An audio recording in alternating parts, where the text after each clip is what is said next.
Hello everyone, সবাই কেমন আছেন? আশা করি ভালো আছেন। আজ আপনাদের সামনে নিয়ে আসলাম ডিম মুগলাই রেসিপি। সেখানে ছিল 2 কাপ ময়দা, 3 টেবিল চামচ ঘি, ডিম, পেঁয়াজ কাটা, মরিচ কাটা ও সামান্য পরিমাণ লবণ। ডিম ও ঘি দিয়ে ও ময়দা তিনটা একসাথে করে আমি একটি ডো তৈরি করে নিয়েছি। ডোটিকে এখন আমরা একটি বাটিতে রেখে দেব।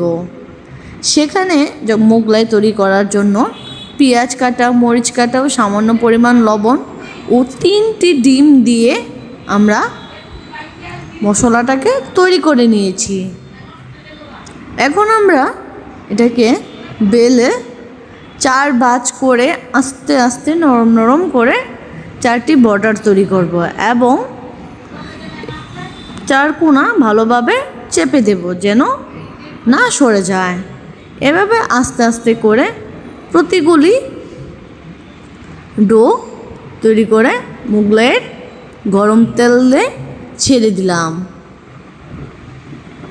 জানি না কেমন হয়েছে, কিন্তু যতটুকু চেষ্টা করেছি ভালো হওয়ার জন্য ততটুকুই করতে পেরেছি। আপনাদের কাছে কেমন লাগছে বা কি, আমি তো যতটুকু পারলাম ততটুকুই করলাম বিকেলের রেসিপিটা।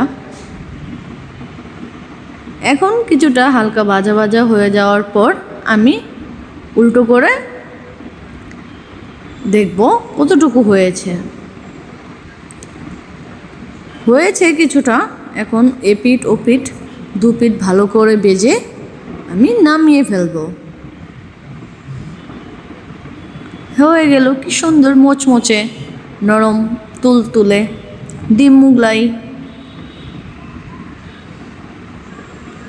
4 জনের জন্য 2 কাপ ময়দা দিয়ে হয়ে গেল ডিম মুগলাই। Thank you.